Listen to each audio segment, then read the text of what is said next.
जगह यूनिवर्सिटीज बनाइए, अच्छी फैकल्टी लाइए, कोई कमी नहीं है यहाँ। हिंदुस्तान के सब काबिल लड़के बाहर गए हुए हैं, उनको बुलाइए, अच्छी उनको सुविधाएं देंगे, वो यहाँ आएंगे और आपके यहाँ नोबेल प्राइज की बरसात हो जाएगी। एक और घटना मैं आपको बताता हूँ, वो मैं सब जगह बोलता हूँ, बार बार बोलता हूँ कि एजुकेशन जिनको मिली उन्होंने दुनिया पे राज किया, जिन्होंने एजुकेशन को इम्पोर्टेंट समझा उन्होंने दुनिया पे राज किया। ब्रिटेन में वर्ल्ड वार सेकेंड के वक्त पार्लियामेंट में बहस हो रही थी, सरकार मचाया कि एजुकेशन की मद में कटौती क्यों नहीं हो रही है। प्रधानमंत्री खड़ा हो गया और उसने कहा कि सुनिए, पुल दोबारा बन जाएंगे, मकान दोबारा तामीर हो जाएंगे, कारखाने दोबारा खड़े कर लेंगे, लेकिन अगर एक जनरेशन बर्बाद हो गई तो उसे दोबारा खड़ा नहीं किया जा सकता, इसलिए एक ढेला कटौती नहीं होगी। ये एटीट्यूड था, इसलिए वो ताकतवर थे दुनिया में। और मैं कहीं लिखित तो नहीं देखा, पर मुझे एक विद्वान आदमी ने अभी हाल में बताया कि वर्ल्ड वार सेकेंड के दौरान जर्मनी और इंग्लैंड का ये अलिखित समझौता था कि हम एक दूसरे की पार्लियामेंट पे बम डालेंगे, एक दूसरे के प्रधानमंत्री के घर पे डालेंगे, कारखाने पे डालेंगे, सब जगह बम डालेंगे, लेकिन एक दूसरे की यूनिवर्सिटी के ऊपर बमबारी नहीं करेंगे। ये सब देशों के तरीके होते हैं आगे बढ़ने के लिए, वही देश आगे बढ़ते हैं। तो हमारे यहाँ जो एजुकेशन है, और मुझे एक बात की बहुत खुशी, मैं बहुत लंबा हो रहा हूँ, माफी चाहता हूँ वांगचुक साहब, कि हमारे यहाँ लड़कियां बहुत आगे आ रही हैं। आपके यहाँ तो प्रॉब्लम नहीं है, मैं तो उसी इलाके से आता हूं जहां लड़की को पैदा होने से पहले ही मारने की कोशिश होती है। अब थोड़ा कानून बना है, पाबंदी हुई है, अब रेशो बढ़ने लगा है, लेकिन जो पैदा हो गई और जिसको स्कूल पकड़ा दिया है उसके पेरेंट्स ने, तो लड़कों को कोहनी मार के उनसे आगे आती है और आगे बढ़ जाती है। मैं बिहार में गवर्नर था, चांसलर था, गवर्नर होने के नाते जितने भी मैं कॉन्वोकेशंस में गया हूं और जितने गोल्ड मेडल मैंने दिए हैं, उनमें 30 में से 20 लड़कियों के होते थे और 10 लड़कों के होते थे, सब जगह। बल्कि बहुत यूनिवर्सिटीज में तो, जैसे मिसाल के तौर पे जहाँ के ये झा साहब थे, अपने जो ललित नारायण झा साहब, मिथिला यूनिवर्सिटी, उसमें तो लड़कियों की तादाद स्टूडेंट्स की 60%। तो बहुत आगे जा रही है, आगे बढ़ रही है और आगे बढ़ेंगी। इसकी वजह फोकस्ड होती है।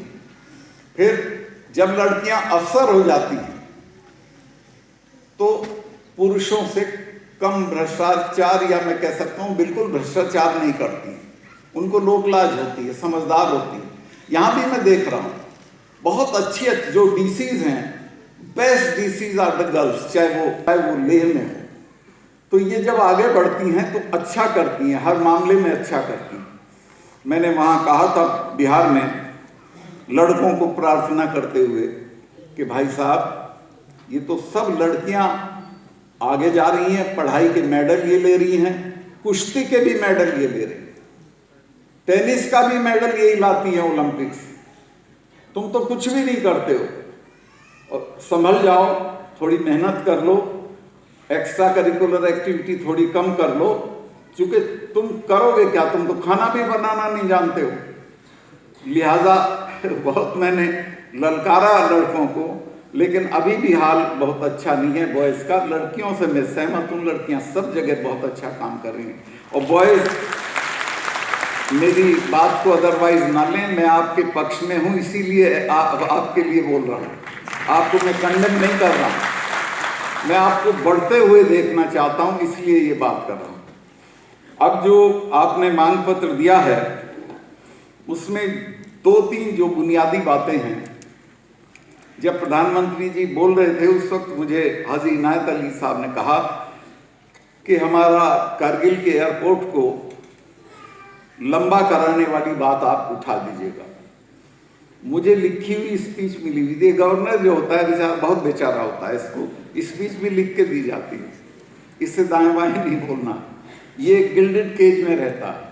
तो खैर एनीवे वो लिखी हुई स्पीच थी, और प्रधानमंत्री जब आते हैं तो वो स्पीच पीएमओ जाती है, उनके ऑफिस में जाती है ये होने के लिए कि हाँ ये ठीक है। तो मेरे पास वो स्पीच थी जो प्रधानमंत्री के कार्यालय से भी सही होके आई थी, उसके दाएं बाएं में नहीं जा सकता था। लेकिन कारगिल का सवाल था, इसलिए मैंने हिम्मत करके कहा कि माननीय प्रधानमंत्री जी, कारगिल के हवाई अड्डे को कि रनवे को बढ़ाने का काम करिए, इससे बहुत फायदा टूरिज्म को होगा। तो ये मैंने ऑन रिकॉर्ड कर दिया था। अब ये जो आपकी ये टनल है, जोजिला टनल और जेड मोड़, दोनों के ठेकेदार भाग गए थे। एक बार मैं गडकरी जी से मिल चुका हूं, उन्होंने कुछ इंतजाम किया है।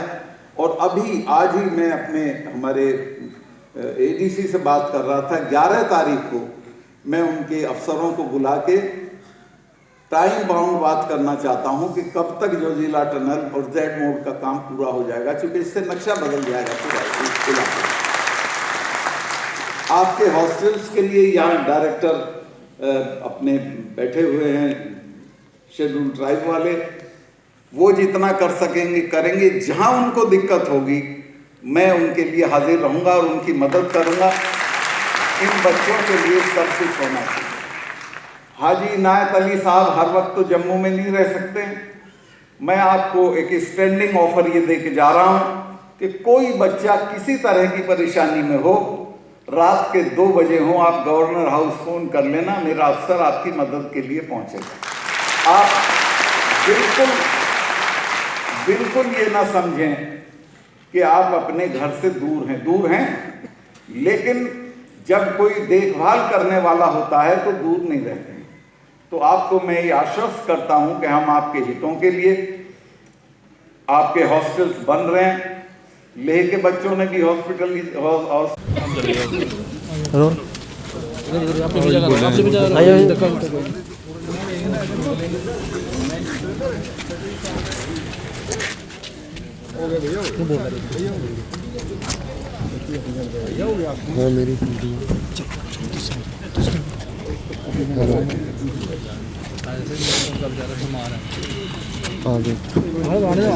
सर आने दो, सर आने दो।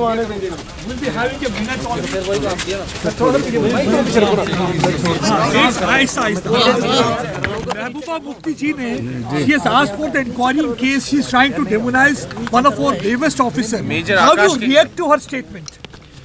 आई स्टैंड बाय आवर फोर्सेस। उनको हमने डायरेक्शन दी हुई है, वो कहीं ऐसी जाप्ती नहीं करते हैं। पुलिस के कुछ केसेस में हमें जहाँ पता चला था कि थोड़ा जाप्ती होती है, उन सब लोगों को हम शिफ्ट कर रहे हैं।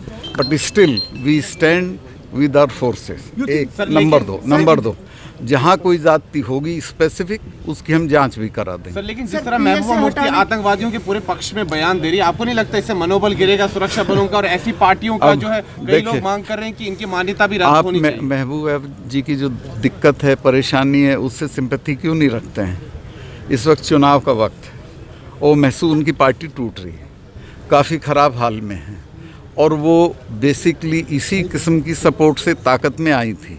तो इसलिए वो बोल रही है, उनको ज़्यादा सीरियसली लेने की ज़रूरत नहीं है आपको।